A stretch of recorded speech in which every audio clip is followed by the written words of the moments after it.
Hello my dear friends, you're in the Military Summary channel, and this video we're going to discuss the most important events that took place during the previous 12 hours. We have a lot of very interesting updates, so let's start. And first we're going to talk about the conflict on the territory of Ukraine, where both the Russians and the Ukrainians continued attacking each other with drones.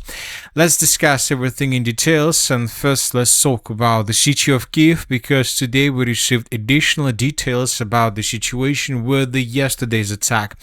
If you remember, yesterday the Russians carried out another massive attack through the capital of Ukraine, the city of Kyiv, and lots of explosions were recorded, and the most important, lots of secondary detonations were recorded as well. And this is probably one of the most important video of the previous massive attack, and as we discussed during the previous video, several sources confirmed that at the special ammunition depot in Vishnevoye near Kyiv, where Russian missiles struck today, American depleted uranium shells were stored. So this is the video of this special ammunition depot that was attacked by Russians, and we can see a very heavy explosion. Later, the Prime Minister of Ukraine came to this area, and she said that the worst destruction of the war was recorded in Vishnevoye near Kyiv. According to the Ukrainian Prime Minister, 13 hectares of residential buildings were damaged, stated Ukrainian Prime Minister. As a reminder, this occurred as a result of a detonation at the Vizar plant, where cluster munitions and depleted uranium shells were stored, according to different sources. So we are talking about these territories. So this is the warehouse that we are talking about. Furthermore, we received additional updates, additional videos about the situation in this area, and here we can see a micro district state which is located near the Vizar plant, and here we can see streets that were damaged, a fire that broke out right after the Russians attacked the territory. And in this video we can see lots of vehicles that were destroyed as a result of the secondary detonation. Furthermore, this morning on the 7th of July of 2026, we received this video published by different sources. Here we can see at least a 7 minutes video where we can see lots of missiles, lots of strikes that were carried out by Russians between the 6th and the 7th of July of 2026. Indeed, that was one of the most difficult nights for the capital of Ukraine, the city of Kyiv. As for the night between the 6th and the 7th of July of 2026, according to information we have, the Russians used 123 air vehicles to attack the territory of Ukraine. The Russians were attacking objects of logistics, and the Russians were attacking objects of fuel infrastructure of Ukraine. Let's discuss in details what exactly the Russians were attacking during the previous 12 hours. According to information we have, the Russians were attacking many towns and cities all over the entire territory of Ukraine, but there were two places where the biggest explosions and the biggest damage was recorded. We are talking about the cities of Kryvyi Rih and Zaporizhzhia, Dnipro agglomeration in the area of the settlement of Samar. So first let's talk about this territory. So this is the Dnipro agglomeration, and the Russians, as a result of attack, destroyed this Scania service center. We have this video published by local sources this morning, and here we can see a fire that broke out from the territory of this service center right after the Russians attacked the territory. If we take a look at this satellite picture, we can see lots of trucks located on the territory of this service, which means that the Russians thought that the Ukrainians were using this service probably to upgrade trucks with the purpose to make trucks that can launch drones deep inside of the territory of Russia. Another area that was attacked by Russians, also located along the M29 and M30 road. We are talking about this center. This is the Nova Poshta logistic hub, and as a result of attack, this facility was completely destroyed, and this video was published during the night between the 6th and the 7th of July of 2026. 2026, we can see a very big fire broke out right after the Russians attacked the territory of this facility. And as we can see, according to these videos, this facility was reduced to ruins. So as you can see, both objects are located in the same area, and probably the Russians managed to gather some surveillance information that these two objects were connected, and that these two objects the Ukrainians were using to upgrade trucks, so the trucks were able to carry drones to attack the territory of the Russian Federation. Another important city that was attacked by Russians is the city of Kryvyi Rih, and here we have another logistic hub that was attacked by Russians. And from these satellite pictures we can see lots of trucks in this area. Pro-Ukrainian sources published lots of videos on this matter, and here we can see that this object of the logistic infrastructure was also destroyed as a result of the overnight attack that was carried out by Russians. So here we have this logistic hub of Nova Poshta that was completely wiped out by Russians as a result of the overnight attack.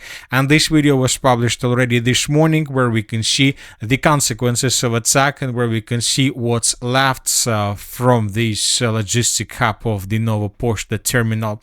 The Russians continue attacking logistics, gas stations, and many other different objects along the line of combat contact. During the previous nights, more gas stations, lots of videos with gas stations were published by different sources, but as of the moment when we started making this video, it was very difficult to geolocate these gas stations. But we believe that during the day we will receive coordinates, and then we will add everything and we will discuss everything during the next video. Now let's talk about the Ukrainian attack. During the previous 12 hours, according to pro-Russian sources and according to pro-Ukrainian sources, the Ukrainians launched another massive attack deep inside of the territory of Russia, and the sources reported that the Ukrainians used 340 drones to attack the territory of Russia. And this morning, the Minister of Defense of the Russian Federation published additional numbers about the situation. The Russians stated that between 8 p.m. and 8 a.m. they managed to bring down 452 drones of the armed forces of Ukraine. Between 8 a.m. and 8 p.m. of the 6th of July of 2026, the Russians destroyed 116 drones. So in total, we can say that between 8 p.m. and 8 a.m. and 8 a.m. or between 6th and the 7th of July, the Russians destroyed around 600 of drones that were launched by the Ukrainians. As for this attack, lots of explosions were recorded through the city of Belgorod. Lots of videos were published. For example, in this video we can see a black smoke and the fire that broke out right after the Ukrainians attacked the city of Belgorod. The sources reported that the Ukrainians struck Belgorod's main gas pipeline. Several sources reported that the Ukrainians attacked several objects of energy infrastructure.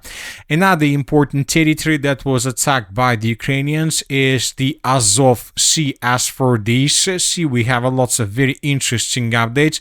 For example, this video was published by pro-Ukrainian sources, and in this video probably we can see how the Ukrainians were attacking vessels and ships of the shadow fleet of the Russian Federation through the territory of the Azov Sea. As you can see, there are lots of vessels probably belong to the shadow fleet of the Russian Federation. Hundreds of these vessels were located through the Sea of Azov, and here we can see lots of episodes, lots of moments of how the Ukrainians were attacking these vessels. This morning, pro-Ukrainian sources stated that up to 10 vessels, commercial vessels, were attacked and damaged by the armed forces of Ukraine. Some of them were destroyed, as we can see according to this video. Most likely the Russians will retaliate in coming hours, and for example, the United States of America confirmed that during the next 12 hours, during the next 48 hours, Ukraine should expect more strikes, more massive attack from the Russian side. And all these attacks that we have already discussed in the area of the Azov Sea, along the line of combat contact in Ukraine in the direction of the city of Belgorod, were made just with one purpose: either to improve positions of Ukraine during the NATO summit or to worsen the Ukraine position position and to show strong cards of the Russian Federation. I would like to remind you that today the NATO summit on the territory of Ankara starts. Lots of countries will join this summit. The President of Ukraine, Zelensky, will also come to Turkey. According to information we have, Zelensky will not deliver a keynote speech, and the Ukrainian issue is moved away from center stage to avoid tensions with Trump, who is skeptical on aid. The United States is considering reducing its military presence in Europe and pushes allies to raise defense spending. So this is going to be a very important summit. Today we will see lots of statements made by different leaders of different countries and organizations, and of course today lots of countries will announce additional military packages for Ukraine. So which means that today the Russians will most likely continue attacking the territory of Ukraine with missiles and drones, and the Russians will continue destroying gas stations, logistic hubs, and so on. Now let's discuss the situation on the ground. During the previous 12 hours, additional changes were recorded. The Russians, as a result of offensive operations several days ago, reported they managed to take under complete control the village of Ivolzhanske. This report was published several days ago, and based on that report, we adjusted the map. But when the Russians reported about control over the village of Ivolzhanske, the Russians didn't publish any proof about this. And only today, on the 7th of July of 2026, pro-Russian sources published this video where we can see how exactly the battle for the settlement of Ivolzhanske was taking place. And in this video, we can see at least two places where the Russian soldiers raised the Russian flag. So these two places were geolocated, and based on this video we have additionally adjusted the southern parts of the settlement. Now let's move further and let's talk about the Kharkiv direction. During the previous 12 hours, additional changes on the ground were recorded, and this time through the eastern parts of the northeastern parts of the Kharkiv direction. The Russians, the group of forces north, reported that the Russians, as a result of clashes, established complete control over the settlement by the name of Petro-Ivanivka. And based on the report published by the group of forces north and by the Minister of Defense of the Russian Federation, we have adjusted the map. The Russians continue advancing. Now most likely the Russians will continue advancing further in the northern direction along this road, and it seems that the village of Kolodesne and then the village of Obukhovka are the next targets of the armored force of the Russian Federation. With these attacks, the Russians would try to approach the settlement of Veliki Burluk, and probably the Russians would try to get the city of Veliki Burluk by the time the Russians finish the battle for the settlement of Belgorod, Kolodis, where the street clashes are taking place right now. Now let's move further and let's talk about the Slavyansk direction. During the previous 12 hours, additional changes were recorded. These are the changes on the ground between the dates. As you can see, the Russians managed to outflank the settlement of Starodubivka, and the Russians managed to approach the city of Nikolaevka from the east. And furthermore, I would like to remind you that yesterday several pro-Ukrainian sources reported that first sabotage and reconnaissance groups of the armored force of the Russian Federation were recorded on the territory of the Slavyansk power station. The Ukrainians reported that they managed to force the Russians to fall back, but this is a very important and very warning signal to the armed forces of Ukraine and to the Ukrainians. The battle for the last bastion of the city of Slavyansk begins. According to different sources, the Russians also improved their positions along the Seversky Donetsk-Donbass canal. And as you can see, the Russians continue advancing in the direction of the city of Kramatorsk from the southeast and from the northeast. Furthermore, the Russians continue their offensive operation in the Dnipropetrovsk direction, and we have changes on the ground. This is the end of the 6th of July, and this is the beginning of the 7th of July. The Russians, according to different sources, continue improving their positions around the eastern outskirts of the settlement of Sergeyevka. Probably in coming days, the Russians will be able to improve their positions through the central part of the settlement. Furthermore, the Russians, according to these changes, continue advancing also in the northern direction with the purpose to begin clashes for these villages to the south of the settlement of Dobropillia. I would like to remind you that several days ago, even pro-Ukrainian sources confirmed that Russians entered the village of Shuvjunka, which is the most southern village in this area, and the clashes for this dense network of the fortifications has already begun. The Russians continue bombing and attacking this territory with aviation, trying to soften defenses of the armed forces of Ukraine.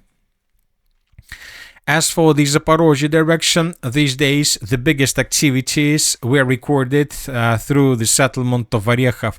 Today is another day when the Russians bombed the city of Orekhov, the central part of the settlement with aviation. In this video we can see the yesterday's attack carried out by Russians. During the previous 24 hours, additional strikes were recorded, but this time through the northern parts of the settlement. So it seems that the Russians are trying to soften the defenses of the city of Orekhov before the beginning of street clashes, and I expect that the clashes for the city of Orekhov are going to start very, very soon. And that's it for the short video. The Military Summary channel reminds we condemn any violence in the world. Thank you for your watching. Subscribe to my channel, put your likes to my Patreon, and have a good day. Bye bye.